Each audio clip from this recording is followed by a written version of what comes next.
How we doing, guys? Welcome to DT's Daily. Now, on today's show, we're going to be talking about the Premier League because the government have opened the door on a possible return to football in June. We're also going to be talking about player contracts and those that expire in June. And we're also going to be talking about Arsenal because their pursuit of Dayot Upamecano has received a major boost. I represent my fucking self. How we doing, guys? Welcome to DT's Daily. That's right.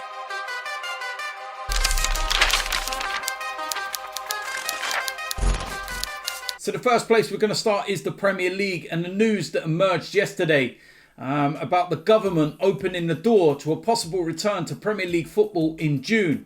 Oliver Dowden, the Secretary of State for Culture, Media and Sport, says that the government is opening the door for football to return in June.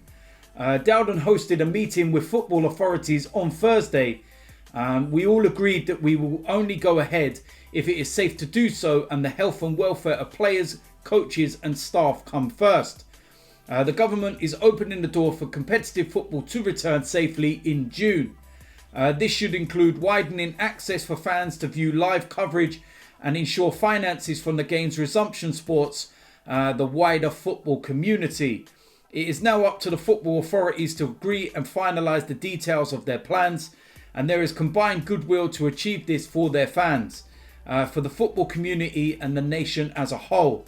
The government and our media experts will continue to offer guidance and support for the game ahead of the final decision, which will put these plans into action. So pretty straightforward stuff. And some of the reports that I'm seeing over the last day or so, there's been even mentions of Tottenham against Manchester United as being the first game back, which I believe would be a Friday night.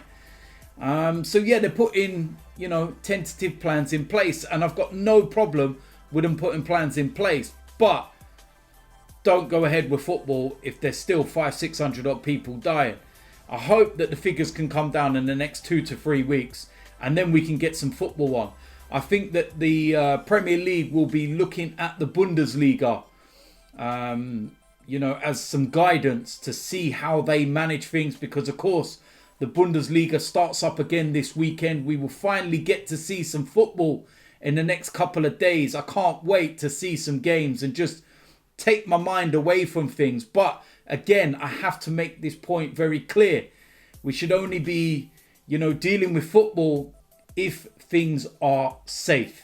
The UK in comparison to Germany is completely different. Completely. So the fact that some people may not want football to continue until it's safe doesn't mean that they don't want to watch football again, as some people may like to try and perceive. So yeah, I can't wait to watch football again. But yeah, like I keep saying so many times, only when it's safe. The Bundesliga this weekend, I'd love to see the viewing figures because I reckon it'll be through the roof. But I just hope that the games don't lose that spark and they don't lose that integrity and that feel of the atmosphere, because there's going to be none, because all games will have to be played behind closed doors. We know that, and the only way they're going to complete this season is by doing so. And there won't be no fans in stadiums probably until 2021, to be quite honest with you. And for myself, who goes to games every single week, that's a tough one to take, but listen, better safe than sorry, that's for sure. So yeah, we will wait and see what happens, and no doubt this is going to start moving faster over the coming days, and more plans are going to start to be revealed.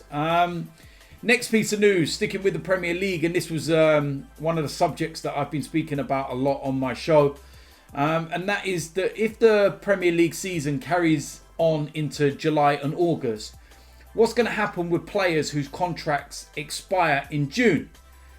Players returning from loan that might be registered. I've mentioned the likes of William Saliba for Arsenal, for example.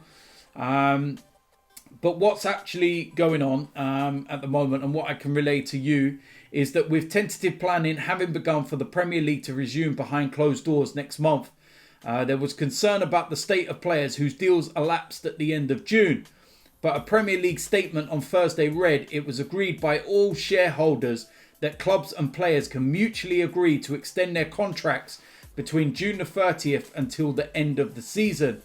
Richard Masters, the Premier League chief executive, said, "What we decided is to ensure, as far as possible, the clubs complete the season with the same squad they had available prior to the suspension of the campaign.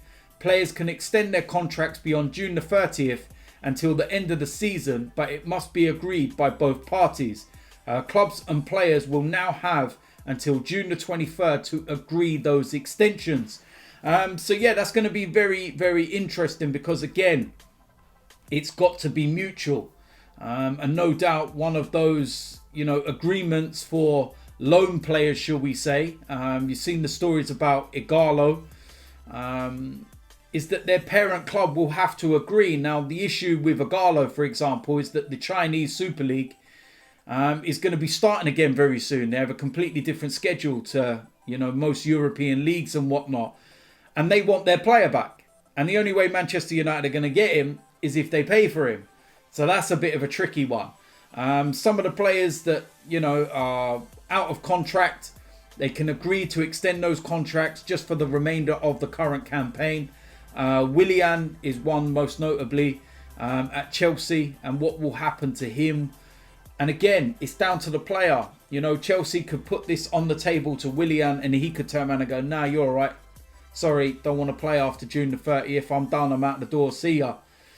And clubs will have to deal with that loss. But by what they're saying here as well, that you have to go with the same squad that was available to you before the suspension. I guess that rules out any possibility of a player that's returning on loan being able to play. Although I don't know how they're going to deal with that when you think if a player's registered, then how can you legally stop them if they're registered to play? Just because they were on loan somewhere doesn't mean they can't play in the current season if they're registered to play in it. Last piece of news, and it involves Dayot Upamecano, a player that I've mentioned so many times on this show. Years I've been mentioning him and how much I want Arsenal to sign him. And it's looked in the last few weeks that, maybe Arsenal are out of the running. But apparently Arsenal have received a boost in their pursuit of Dayot Upamecano from Spain. Barcelona was set to be one of the leading contenders to sign the RB Leipzig defender, but that could all now change with the La Liga chief Javier Tebas suggesting tough new financial rules could be introduced. Tebas told Instituto, and I'm not even going to try and pronounce the rest of that. My word. We have seen the cash flows for each club. And right now they have squads which exceed the financial limits we will establish for the next season. That brings consequences. Clubs are going to have to look at their academies and come up with a strategy to reduce salaries. There's no other solutions. Transfers that exceed financial limits will not be allowed. Impossible. So that's an interesting one. And what I will say on this subject is, Dayot Upamecano with his release clause, to me, is not an impossible sum. Trying to buy back someone like Neymar, for example, would be an impossible sum for Barcelona. You're going through the current crisis and they couldn't go and splash out 150 odd million pound. But Dayot Upamecano, man, his price tag's not that big. So that's the kind of player that may fit in the brackets. But from what he's saying, they're not going to be doing many big transfers, Barcelona, next season. And they're going to have to look to their academy. It's not a bad academy to be looking into, that's for sure, when you think of some of the players that are coming through. But yeah, maybe it will give some of those youngsters a bit more of a chance. And Barcelona might not go out and spend the money on a ready-made player. So yeah, that's an interesting one. I still don't think that we're at the top of that queue. I do feel that, our priority may well be someone like a Thomas Partey in terms of the big transfer. And then that may well be it. Given the current situation, we may get one real big name like a Thomas Partey. And then in the other areas like centre-back and whatnot, we'll have to be a bit imaginative. Mikel Arteta will have to do his magic in the transfer market. So, Very interesting, and we will wait and see what happens. So there we go. That is it for today's DT's Daily. Let me know in the comment section what you think about today's topics. If you're new around there, hit the subscribe button. Make sure you smash a like on this video. I'll see you lot soon. I'm out of here.